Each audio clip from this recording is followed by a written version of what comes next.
Welcome back to Sports by GSMC Podcast Network. I'm your host, Jeremy Lapidus. Today is Monday, October 14th. If you are just tuning in, we just did winners and losers for college football and the NFL.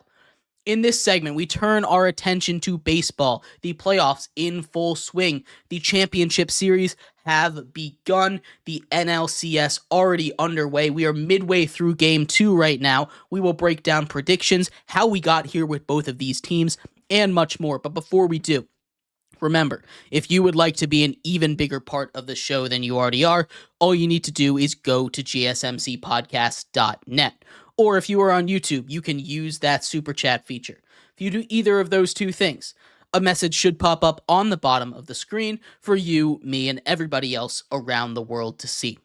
If you do have a burning question about sports, anything at all that you would like to ask, go ahead and throw that in the comments. Throw it in the chat. I will get to it as soon as I possibly can. I appreciate everybody so much for sticking around, talking some sports with me here on a beautiful Monday, October 14th. But like I was saying, in this segment, we are getting into baseball. The ALCS kicks off tonight. The NLCS has already started. The Dodgers, and we will talk about some Game 5s that we weren't able to go over from the DS series. Starting with the Dodgers. The Dodgers came in to Game 2 with a 33 straight scoreless inning streak.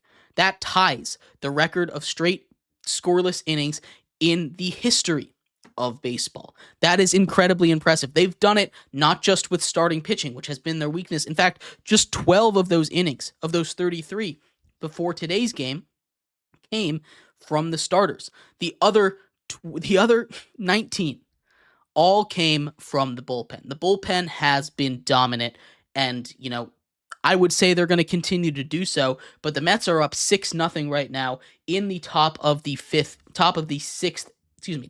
inning right now. So that kind of domination has come to an end. But talking about the Dodgers, they were down 2-1 against the Padres, a Padres team that seemed to have all the momentum, coming off of absolutely smashing the Dodgers 10-1 in a game that they got fired up for. 6-5. They they just break the Dodgers' spirit, it seems like. 6 runs in the first 2 innings, and then the Dodgers lock in. They shut down the Padres for the rest of the game. They shut down the Padres for the rest of the series, and at the same time, the offense shows up.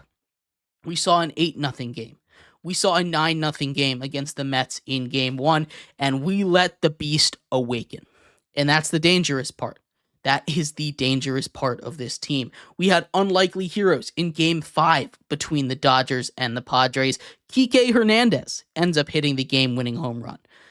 1-0. Teoscar Hernandez adds another home run.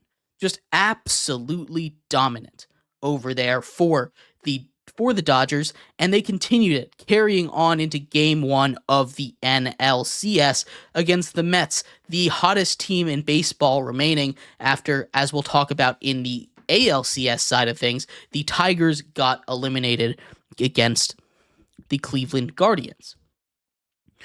But in Game 2 here, the Mets snapped that 33 straight inning scoreless streak. The Mets score in the first inning of this game, Francisco Lindor, the runner-up to the MVP, homers in the leadoff spot. Then we get a grand slam in the second inning by Mark Vientos, the rookie, having a huge postseason in and of itself. He's had a lot of huge moments, a lot of huge hits. He's hitting 400 in the postseason. Mark Vientos has been awesome. One of the biggest reasons why the Mets are this far into the series, but this is going to be a fun one. People were counting out the Mets. I was one of those people that was thinking maybe the Dodgers are too dangerous of a team now, but do you know how often the Mets have been doubted? All season long, the Mets have been doubted. And all season long, the Mets have come up with answers. They have come up clutch. They've been the opposite of what we normally expect the Mets to do, which is find a way to lose in the most painful way possible. And now they take on the Dodgers, and they are dominating this game. 9-0 on them in Game 1, currently 6-0 on the Dodgers in Game 2. we're looking at most likely, again, it's baseball, anything can happen, most likely a 1-1 series. So when we look to make these predictions, we break down these two rosters. How are they doing this? Well, obviously the Dodgers have that top-heavy lineup. They have Shohei Ohtani, the probable MVP of the NL. They have Mookie Betts, a former MVP. Same with Shohei. They have Freddie Freeman, another former MVP. They have Teoscar Hernandez, the winner of the home run derby this season. They have Will Smith, one of the best catchers in the league. They can hit from top to bottom. Top to bottom, they can hit in this lineup. But their pitching, their starting pitching especially, has been the issue. You have a bullpen that has dominated all, again, 33 straight innings, 19 straight scoreless innings from the bullpen. That is not something that you do with a bad bullpen. That bullpen is dominant. Top to bottom, it's a great bullpen. The Mets, on the other hand, do it in a more conservative way. They have that closer in Edwin Diaz, and he has done a lot of heavy lifting in this postseason. Multiple 2-inning saves, more than 3-out saves coming in to save the game here. Francisco Lindor come up in huge moments. He obviously hit that grand slam to eliminate the Phillies. You've seen Pete Alonso hit a home run, a 3-run home run to all but walk off the Brewers. Mark Vientos, we talked about him. Jesse Winker has been really solid in a trade coming over from the Nationals earlier this season. Really good energy guy for that team, and they needed that. They needed that badly. Every World Series team needs an energy guy, and they have two, Jesse Winker, Jose Iglesias, who came in earlier in the season with his pop song OMG, all that stuff. There's just magic going on with the Mets. And so, I think I'm taking the Mets to win this series. I think Mets in 6 games over the Dodgers, despite the odds. The Dodgers are the much better team on paper, the way they've been playing heading into this series. But the way that the Mets are going, look, being hot at the right time is a massive thing in baseball, and the Mets are that right now. They're hot right now, and I'm not about to doubt them. The Mets win this in 6 games, move on to the World Series. Heading over to the ALCS, this one has yet to start, so we can do a true even prediction on this one. The Guardians have come all the way back. Much like the Dodgers, they were down 2-1 in their series. They win in Game 4, and then against Tariq Skubal, a guy that had gone 25 straight scoreless innings on his own, a guy that's going to win the Cy Young, maybe the best pitcher in all of baseball. They, in 2 pitches, put up 5 runs.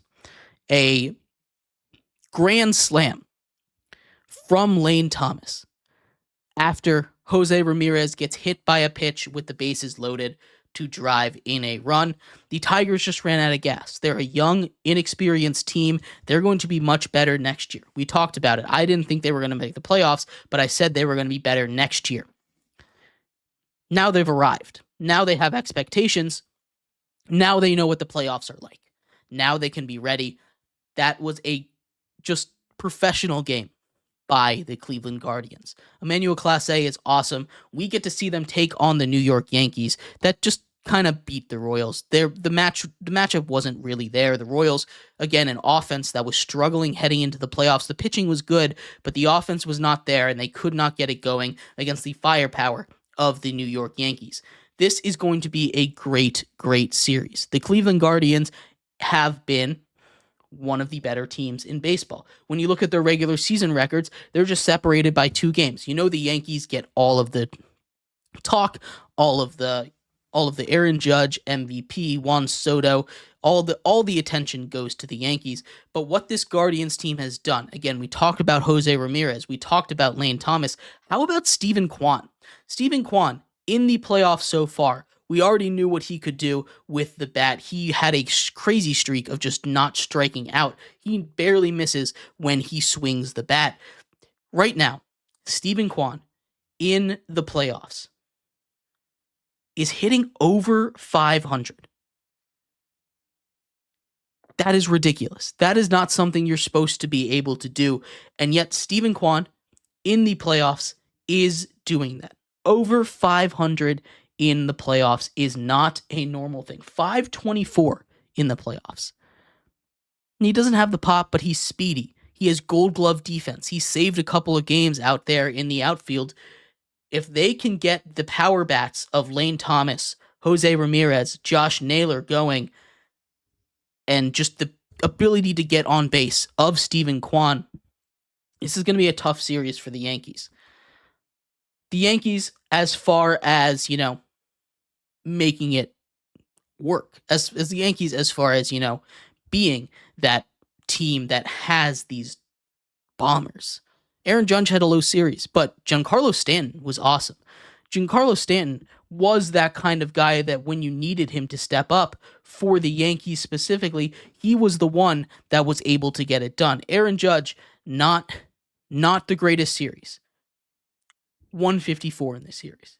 But Giancarlo Stanton, 375, he can't really run. He has 12 total bases, a home run, a massive home run to end up winning the game, a bunch of doubles. This is the reason that they moved on. Giancarlo Stanton showed up, and that's why they paid him the big bucks. That's why they traded for him from Miami, so he could show up in the playoffs when they needed him, behind Soto, behind Judge. If he can continue to hit like this, the Yankees are going to win this series. That's what it comes down to. The X factor for you is Giancarlo Stanton. And I think I'm leaning towards Stanton and the Yankees taking this one in 7. This should be a fun series if it stays close. If it stays close, the Guardians have the edge because of their bullpen. But I just think the way that the Yankees are hitting right now is going to be too much. I think Aaron Judge can't be held down this long. I think Juan Soto can't be held down this long. And I think it's going to be too much for that Guardians team to deal with. We saw them struggle with some of the Tigers hitters. And flat out, the Yankees hitters are better. But let me know what you think. Who's going to the World Series? I have the Mets and the Yankees. A Subway Series in the World Series. That would be a lot of fun. But like I said, let me know what you think. We're going to take a quick break. When we come back, we are going to talk all about Monday Night Football, a massive matchup in the AL East for division supremacy. So make sure you stick around for that. We'll be right back here on Sports by GSMC Podcast Network.